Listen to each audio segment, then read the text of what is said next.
ہمارے حضرت علماء اس کی مثال دیتے ہیں، کیونکہ بڑے علماء دیتے ہیں اس لیے مجھے دینے میں کوئی آر محسوس نہیں ہوتی. مجھے بعض لوگ کہتے ہیں عجیب عجیب مثالیں دیتا ہے. میں نہیں دے رہا بھائی، حکیم الامہ حضرت مولانا اشرف علی تھانوی نے دی ہے اور ہمارے اکابر نے دی. وہ مثال دیتے ہیں کہ جیسے دیکھو ایک نئی گاڑی ہوتی ہے نا، نئی گاڑی 0 میٹر جس کا انجن نیا ہو، طاقتور انجن ہو، تو اس کا ایکسیلیٹر پہ ذرا سا پاؤں رکھیں گے ایک دم زو کر کے بھاگے گی. وہ ہوتا ہی نہیں ہوتا. لیکن فل اسپیڈ میں جا رہی ہے، بریک پہ ذرا سا پاؤں رکھیں گے، جس اسپیڈ سے جا رہی تھی اسی سے وہ رکے گی بھی. اس میں جیسے بھاگنے کی طاقت بہت ہے، اسی طرح اس کی بریکیں بھی اتنی ہی مضبوط ہوتی ہیں. بھاگتی ہوئی جا رہی ہے، ذرا سا بریک پہ پاؤں رکھیں گے، ہائیڈرولک بریک ہوتی ہے اور سارے پش صحیح کام کر رہے ہوتے ہیں اس کے، ایک دم زو کر کے پہیے کو جام کر دے گی. اور فرماتے تھے گاڑی اگر پرانی ہو جائے، اس کا انجن پرانا ہو جائے، 1963 کا ماڈل جناب سڑک پہ لے کے چلا رہے تو پورا ایکسیلیٹر دبا دیں، پورا دبایا ایکسیلیٹر، تو اس کے بعد آہستہ آہستہ دھچکے لے کے تھوڑا سا ہلنا شروع ہوگی. اسپیڈ پکڑتے پکڑتے کافی ٹائم لگ جائے گا. اسپیڈ نہیں ہے، جدھر کو جا رہی ہے جوش جذبہ نہیں ہے ادھر کو جانے میں. بڑے آرام سے پوچھے گی جاؤں، بولے گا جا بھائی جا یار پہنچ. پھر تھوڑا سا اوورٹیک ہی نہیں کرتی. ادھر سے اوورٹیک کرنا ہے، آپ نے فل ایکسیلیٹر پہ پاؤں رکھا، وہ آدھے راستے میں ہی تو آدمی کہتا ہے بھائی بس پیچھے پیچھے ہی رہو آرام سے. تو اس میں جذبہ جوش نہیں ہوگا. لیکن بریکیں بھی اسی حساب سے ہوں گی. اگر کسی کھائی کی طرف رخ کر کے چلا دیا، اب آپ نے دیکھا بھائی کھائی سامنے، اب لگاؤ بریک 6 دفعہ دبانی پڑے گی. اس کے بعد بھی وہ ہسکولے لیتے لیتے ڈھین کھائی میں جا کے گر جائے گی. یا تو رکے گی بھی تو بالکل قریب جا کے آدھا پہیا اس کا کھائی میں، آدھا جو ہے نا وہ باہر. بس اللہ ہی بچائے اس کو. جیسے اس میں ایکسیلیٹر نہیں ہوتا، اس کی اسپیڈ کم ہوتی ہے، تو بریکیں بھی اسی حساب سے فیل ہو جاتی ہے، رکتی نہیں ہے.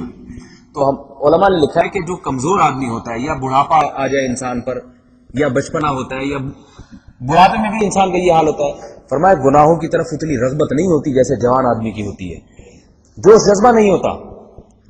لیکن اگر تھوڑی سی بھی رغبت اس کے دل میں پیدا ہو گئی، جیسے کہ اتنا تو شیطان پیچھے لگا رہتا ہے نا، تھوڑی سی بھی جوانی میں اس کو ختم نہیں کیا، اس نے کچل کچل کے جوانی میں ان خواہشات کا خون نہیں بہایا، باقی چھوڑا اس نے یہ سوچ کے کہ میں بڑھاپے میں توبہ کروں گا. اور بڑھاپے میں ابھی اس کو عادت ہے بد نظری کی، بڑھاپے میں اس کو عادت ہے ناجائز کاموں کی، شراب کی، ہیروئن کی، چرس کی. اول تو ایسا آدمی بڑھاپے تک پہنچتا ہی نہیں ہے. لیکن اگر پہنچ گیا اور ابھی عادت ہے، جوانی والی عادت برقرار ہے، تو ٹھیک ہے، وہ جوانی جیسا جوش تو نہیں ہوگا، لیکن بریکیں بھی اس کی فیل ہو چکی ہوں گی. اگر وہ گناہ کا دل میں ذرا سا خیال آیا نا کہ چلو یار یہ گزر رہی ہے، اس کو دل تو کر رہا دیکھنے کا، لیکن اب میں اپنے اوپر بریک لگاؤں، جبر کروں، بریکیں نہیں لگتی. پھر کتنے بوڑھے لوگ ہیں جو مسجد کی طرف نہیں آتے، حالانکہ قبر پاؤں میں لٹکے ہوئے ہیں. ان کے لیے تو مسجد میں آنا کیا مشکل. گھر میں نہ ڈرامے میں وہ مزہ آ رہا ہے جو جوانی میں آیا کرتا تھا، نہ ایف ایم سننے میں، گانے سننے میں وہ مزہ آ رہا ہے جو جوانی میں آیا کرتا تھا، مگر وہ ٹی وی کا ایک بور سا پروگرام یا کوئی ٹیسٹ میچ لگا ہوا ہے، وہ ٹیسٹ میچ بھی مسجد میں آنے سے رکاوٹ بن جاتا ہے. کیوں؟ اس لیے کہ اگرچہ ٹی وی میں وہ مزہ نہیں آ رہا، لیکن اس تھوڑے سے مزے کو قربان کر کے اس میں بریک لگا دے، بند کر دوں کہ بھائی میں بند کروں، چلو مسجد چلا جاؤں، یہ بریکیں کیا ہو چکی ہے؟ فیل ہو چکی ہے. اتنی آسانی قوت نہیں ہے کہ اپنے آپ کو وہاں سے اٹھا کے یہاں لے آئے. جس نے جوانی میں نمازیں پڑھی ہوتی ہیں، عموماً بڑھاپے میں بھی وہی پڑھ رہا ہوتا ہے.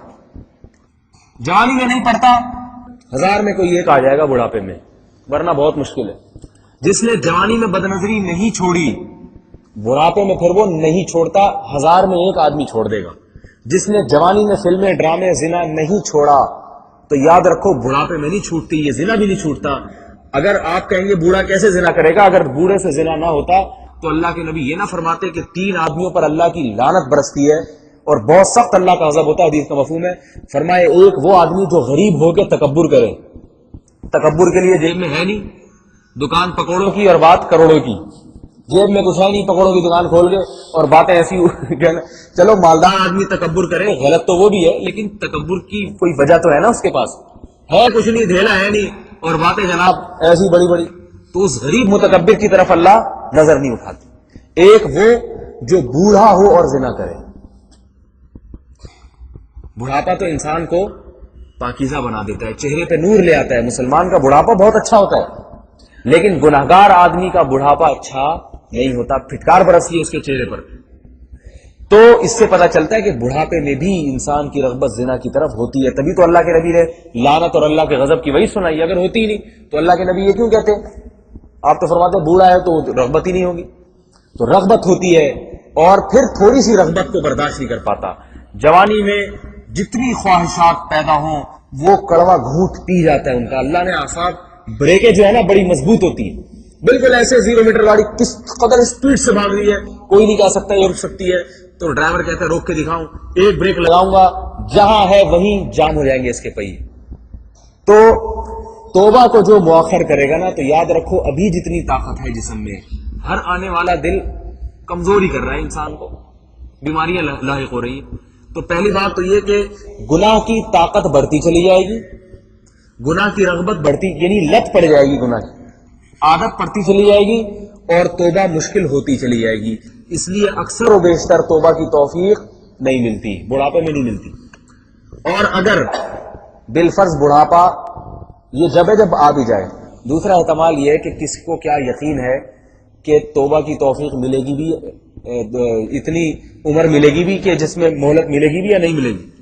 کتنے واقعات ایسے نہیں، گناہ کیا اور موت واقع ہو گئی، گناہ کیا بلکہ عین گناہ کے دوران موت واقع ہو گئی. تو کس کو یہ ضمانت ہے میں یہ گناہ کر رہا ہوں، جب تک میں فارغ نہیں ہو جاؤں گا گناہ سے، دل میرا بھر نہیں جائے گا، تو اس وقت تک مجھے مہلت بھی ملے گی، اللہ توبہ کی مہلت دے گا، یہ کسی کو یقین ہے کیا؟ تو اس لیے میرے بھائی یہ بیوقوفی اور حماقت ہے.